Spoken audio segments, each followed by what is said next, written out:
Date 4 जनवरी 2025 को current affair से जितने भी क्वेश्चंस बन सकते हैं हम उन क्वेश्चंस को पढ़ेंगे।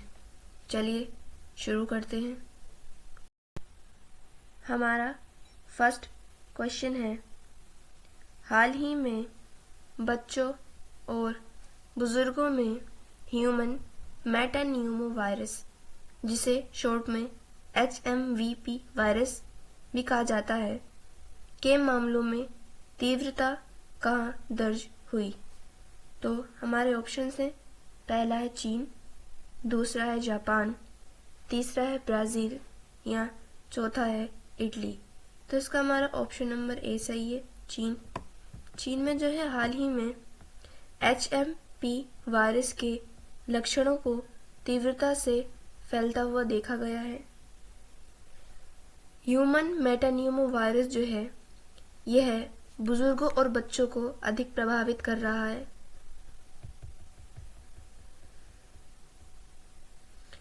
चीन में ह्यूमन मेटान्यूमो वायरस तेजी से फैल रहा है। इस वायरस के लक्षण लगभग कोविड-19 के ही समान हैं, जैसे सांस लेने में तकलीफ होना, खांसी, जुकाम, नाक बंद और श्वसन तंत्र को प्रभावित करना, यानी कि फेफड़े और आपका जो श्वसन तंत्र है उसको HMPV वायरस भी जो प्रभावित कर रहा है।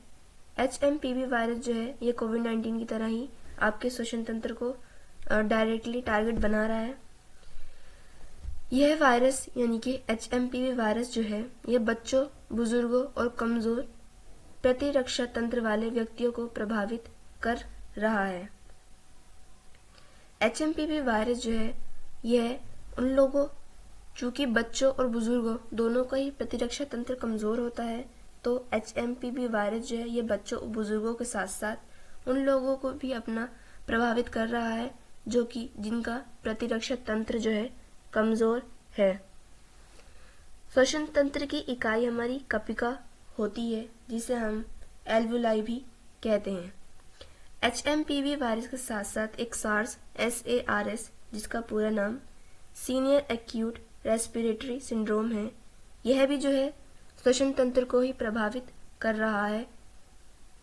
सार्स सिंड्रोम जो है यह भी HMPV वायरस की तरह बच्चों और बुजुर्गों पर प्रभाव डाल रहा है। नेक्स्ट क्वेश्चन है, हाल ही में संयुक्त राष्ट्र सुरक्षा परिषद के अस्थायी सदस्य के रूप में किस अफ्रीकी देश को चुना है? तो हमारे पास ऑप्शंस हैं, पहला है नाइजीरिया, दूसरा है सोमालिया, तीसरा है दक्षिण अफ्रीका या चौथा है युगांडा। तो इसका हमारा ऑप्शन नंबर बी सही है, सोमालिया। सोमालिया को जो है हाल ही में यूएनओ ने संयुक्त राष्ट्र सुरक्षा परिषद का स्थायी सदस्य जो है घोषित किया है। संयुक्त राष्ट्र सुरक्षा परिषद के पास जो है 10 अस्थायी सदस्य होते हैं, वहीं संयुक्त राष्ट्र सुरक्षा परिषद में 5 जो हैं स्थायी सदस्य होते हैं। संयुक्त राष्ट्र सुरक्षा में यानी कि UNSC में जो है 5 स्थायी सदस्य देश में पहला USA है, दूसरा रूस है, तीसरा चीन है, चौथा फ्रांस है और 5वां इंग्लैंड है। वहीं अस्थायी सदस्य जो है यह बदलते रहते हैं और भारत भी जो है संयुक्त राष्ट्र सुरक्षा परिषद का 8 बार अस्थायी सदस्य देश रह चुका है। UNSC जो है ये UNO का ही पार्ट है। UNO की स्थापना जो है 24 अक्टूबर 1945 को हुई थी। इसका मुख्यालय न्यूयॉर्क में स्थित है।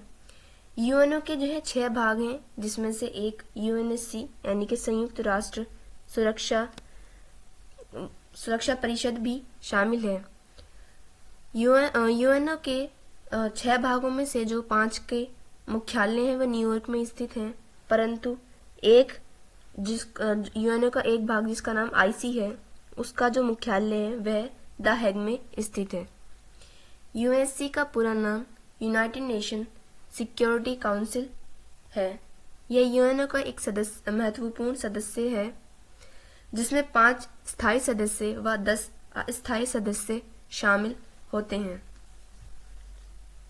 वर्तमान में हाल ही में जो है यूएनएससी के 5 नए सदस्य अस्थायी सदस्य देश शामिल हुए, जिनमें पहला है डेनमार्क, दूसरा है ग्रीस, तीसरा है पाकिस्तान, चौथा है पनामा और पांचवा है सोमालिया। नेक्स्ट क्वेश्चन है, हाल ही में 3 दशक के बाद लासेल खदान से तांबे का निर्यात किसने प्रारंभ किया? तो इसके हमारे पास ऑप्शंस हैं। पहला है रूस, दूसरा है चिली, तीसरा है ओमान या चौथा है अफगानिस्तान। तो इसका हमारा ऑप्शन नंबर सी सही है, ओमान। लासेल खदान जो है यह ओमान में स्थित है और हाल ही में जो है ओमान देश ने लासेल खदान से जो है तांबे का निर्यात प्रारंभ किया है।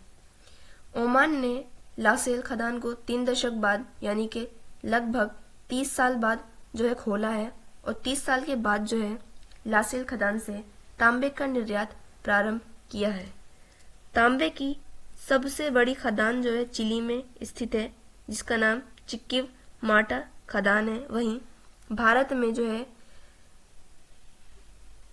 तांबा या कॉपर जो है वह खेतड़ी राजस्थान या बालाघाट मध्य प्रदेश जो है, ये दोनों ही स्पोर्ट जो है ये भारत में कॉपर के महत्वपूर्ण स्थान है। वहीं दुनिया में सबसे बड़ी कॉपर की खदान जो है तांबे की खदान वह चिली में स्थित है। लासेल खदान ओमान में स्थित खदान है। इस खदान को लगभग 30 वर्ष बाद 900 टन कॉपर निकाला गया, यानी कि ओमान ने जो है लगभग 900 टन कॉपर का निर्यात किया है। लासेल खदान कॉपर की खदानें हैं। ओमान की राजधानी मस्कट है। नेक्स्ट क्वेश्चन है, वर्ष 2025 में और इसके बाद जन्म लेने वाले बच्चों की नई पीढ़ी को क्या नाम दिया गया है? तो हमारे पास ऑप्शंस हैं। पहला है जनरेशन जेड, या जिसे जेन जी भी कहते हैं। दूसरा है जनरेशन बीटा, तीसरा है जनरेशन अल्फा या चौथा है जनरेशन एक्स। तो इसका हमारा ऑप्शन नंबर बी सही है, जनरेशन बीटा। किसी भी जनरेशन को जो नाम दिया जाता है एक नई पीढ़ी को, वह केवल 14 वर्षों के लिए प्रदान किया जाता है। वर्ष 1 जनवरी 2025 के बाद से जितने भी बच्चे जन्म लेंगे वे सभी बच्चे जनरेशन बीटा यानी कि बीटा पीढ़ी के बच्चे होंगे। बीटा से पहले जो है जेन जी। जनरेशन बीटा जो है 1 जनवरी 2025 से जन्मे बच्चे होंगे और यह बच्चे 2039 तक जन्म लेने वाले बच्चों तक का जो जनरेशन है वह जनरेशन बीटा है। वहीं जनरेशन बीटा से पहले जो है जनरेशन अल्फा थी, जिसमें 2010 के बाद से जन्मे हुए बच्चे और जिन बच्चों ने 2024 तक जन्म लिया है वह बच्चे जो है जनरेशन अल्फा में आते हैं। 1 जनवरी 2025 के बाद जो बच्चे जनरेशन बीटा में आएंगे जो कि 2039 तक चलेगा। वहीं 2039 के बाद जितने भी बच्चे जन्म लेंगे वह सभी बच्चे जनरेशन गामा की पीढ़ी में आएंगे। किसी भी जनरेशन का नाम केवल 14 वर्षों के लिए बदला जाता है। जिन बच्चों का जन्म 1 जनवरी 2025 के बाद होगा वह जनरेशन बीटा के अंतर्गत आएंगे। जनरेशन बीटा 2039 तक जन्म लेने वाले बच्चों के लिए इस्तेमाल होगा। जो बच्चे जनरेशन बीटा के में जन्मे हुए बच्चे हैं वह लोग डिजिटल वर्ल्ड आर्टिफिशियल इंटेलिजेंस के साथ जो है सहज होंगे, यानी कि एकदम से ही जो है आर्टिफिशियल इंटेलिजेंस और डिजिटल वर्ल्ड के साथ जो है ये घुले मिले बच्चे होंगे। नेक्स्ट क्वेश्चन है, हाल ही में भारतीय कृषि में डिजिटल क्रांति लाने के लिए प्रोजेक्ट विस्तार किसने प्रारंभ किया? तो हमारे ऑप्शन हैं, पहला है IIT रोपड़, दूसरा है IIT झज्जर, तीसरा है IIT लखनऊ या चौथा है IIT मद्रास। तो इसका हमारा ऑप्शन नंबर डी सही है, IIT मद्रास। IIT मद्रास जो है यह कृषि मंत्रालय के साथ मिलकर कृषि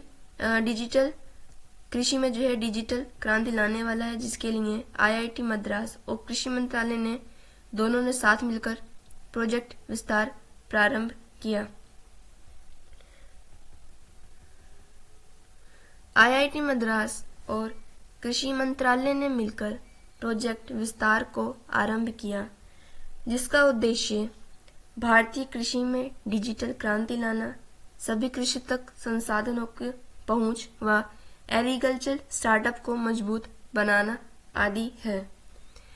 IIT मद्रास और कृषि मंत्रालय द्वारा आरंभ प्रोजेक्ट विस्तार में जो है सभी कृषियों को इस चीज का ज्ञान देना कि आप कम से कम उपज में अधिक से अधिक जो है आउटपुट प्रदान कर सकते हैं व सभी किसानों तक जो है जो भी किसानी के लिए ज़रूरतों की चीज़ें होती हैं, संसाधन होते हैं, वह सभी संसाधन जो है किसानों तक पहुंच सकें और वह एग्रीकल्चर स्टार्टअप को मजबूती मिल सके।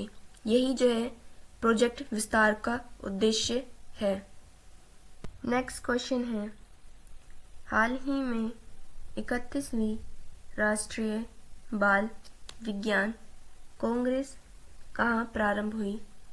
तो हमारे पास ऑप्शंस हैं, पहला है गुजरात, दूसरा है मध्य प्रदेश, तीसरा है महाराष्ट्र या चौथा है यूपी। तो इसका हमारा ऑप्शन नंबर बी सही है, मध्य प्रदेश। मध्य प्रदेश में जो है हाल ही में 31वीं राष्ट्रीय बाल विज्ञान कांग्रेस जो है प्रारंभ हुई है। 31वीं राष्ट्रीय बाल विज्ञान कांग्रेस को जो है मध्य प्रदेश की राजधानी भोपाल होस्ट कर रही है। वहीं इसका शुभारंभ जो है मध्य प्रदेश के मुख्यमंत्री मोहन यादव जी ने किया।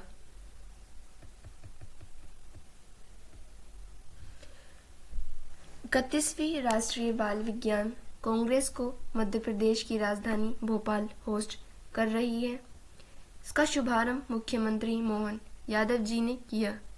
इस बार की राष्ट्रीय बाल विज्ञान कांग्रेस का विषय है स्वास्थ्य और कल्याण के लिए पारिस्थितिकी तंत्र को समझना, यानी कि यदि आपको एक अच्छा स्वास्थ्य और कल्याण चाहिए तो आपको पारिस्थितिकी तंत्र को समझना होगा। इसी विषय पर जो है इस बार का राष्ट्रीय बाल विज्ञान कांग्रेस जो है मध्य प्रदेश में प्रारंभ किया गया है। नेक्स्ट, वहीं मध्य प्रदेश में देश की पहली वैदिक घड़ी जो है महादेव की नगरी उज्जैन में स्थापित की गई है और सोलर सिटी जो है जो कि रांची है वह भी मध्य प्रदेश में ही स्थित है। और देश का सबसे स्वच्छ शहर। नेक्स्ट क्वेश्चन है, हाल ही में ख्वाजा मोइनुद्दीन चिश्ती का 813वां उर्स कहाँ प्रारंभ हुआ? तो हमारे पास ऑप्शंस हैं, पहला है तेलंगाना, दूसरा है जम्मू कश्मीर, तीसरा है नई दिल्ली या चौथा है राजस्थान। तो हमारा ऑप्शन नंबर डी सही है, राजस्थान। राजस्थान में जो है ख्वाजा मोइनुद्दीन चिश्ती की दरगाह जो है अजमेर में स्थित है। राजस्थान में ख्वाजा मोइनुद्दीन की चिश्ती का 813वें वर्ष उर्स या उर्स की जगह जो है मेला भी कह सकते हैं, एक ही बात होती है, उसका जो है प्रारंभ हुआ है। राजस्थान के अजमेर में जो है ख्वाजा मोइनुद्दीन चिश्ती की दरगाह जो है स्थित है। अजमेर में स्थित ख्वाजा मोइनुद्दीन चिश्ती की दरगाह के उर्स का प्रारंभ जो है भीलवाड़ा का गौरी परिवार दरगाह के बुलंद दरवाजे पर ध्वज फहराकर करता है। यानी कि जो भी दरगाह है, यानी कि ख्वाजा मोइनुद्दीन चिश्ती की जो दरगाह है, इसके बुलंद दरवाजे पर जो है भीलवाड़ा गौरी परिवार का ही कोई सदस्य जो है ध्वज फहराता है और ध्वज फहराकर जो है उर्स की शुरुआत करता है। इस बार के उर्स पर प्रधानमंत्री मोदी ने भी दरगाह पर चादर पेश की। तो 813वां जो उर्स हो रहा है ख्वाजा मोइनुद्दीन चिश्ती का, इस उर्स पर जो है हमारे देश के प्रधानमंत्री मोदी ने भी दरगाह जो है पेश की है, दरगाह जो है चढ़ाई है, चादर चढ़ाई है दरगाह पर। राजस्थान में अन्य काफ़ी सारे जो है मेले भी होते हैं, जैसे जिसमें एक बहुत ही ज़्यादा राजस्थान में फेमस है ऊँट का, जो कि बीकानेर में होता है। दूसरा है पशु मेला, जो कि पुष्कर में होता है। मारवाड़ मेला, जो कि जोधपुर में होता है। और गड़ाकोर महोत्सव, जो कि जयपुर में होता है। ये सभी जो है राजस्थान में बहुत ही ज़्यादा फेमस मेले हैं। नेक्स्ट क्वेश्चन है, हाल ही में सीखे दांत परियोजना किसने प्रारंभ की? तो हमारे पास ऑप्शंस हैं, पहला है पंजाब, दूसरा है हरियाणा, तीसरा है चंडीगढ़, या चौथा है नई दिल्ली। तो हमारे पास इसका ऑप्शन नंबर ए सही है, पंजाब। पंजाब की सरकार ने जो है हाल ही में सिक्खे दांत परियोजना प्रारंभ की है। सिक्खे दांत परियोजना में जो है इस योजना को प्रारंभ करने का उद्देश्य यह है कि जितने भी कैदी व उनके बच्चे जेल में हैं उनको शिक्षा प्रदान की जाएगी। वर्तमान में पंजाब के मुख्यमंत्री जो है भगवंत मान हैं। सिक्खे दांत परियोजना में जो है जितने भी पंजाब में के जेलों में जो कैदी हैं व उनके बच्चे हैं उन्हें जो है शिक्षा प्रदान की जाएगी। शिक्षा प्रदान करने के साथ साथ जो है इन कैदियों को और उनके बच्चों को जो है कौशल विकास भी जो है सिखाया जाएगा, जैसे प्लम्बरिंग करना, दर्जी का काम व इलेक्ट्रीशियन आदि की शिक्षा भी दी जाएगी। पंजाब सरकार का यह कदम इसलिए उठाया गया है कि जितने भी कैदी जेलों में कैद हैं, जब उनको जेलों से रिहा किया जाए तो वह समाज में मिल जुल सके, उन्हें कोई भी परेशानी ना आए। इसलिए जो है पंजाब सरकार ने यह कदम उठाया है और सिक्खे दांत परियोजना को पंजाब में प्रारंभ किया है। इससे जो है जितने भी कैदी हैं उनको कोई भी जब उनकी सज़ा पूरी हो जाएगी तो उनको ज़्यादा परेशानी नहीं आएगी। कुछ टाइम पहले ही जो है पंजाब ने मिशन निश्चय भी चलाया था, जिसमें पंजाब का उद्देश्य पंजाब को नशा मुक्त करना था। और अभी हाल ही में जो है पंजाब ने सृजन ऐप भी लॉन्च किया था, जिसका उद्देश्य मात्र मृत्यु दर को कम करना था। नेक्स्ट क्वेश्चन है,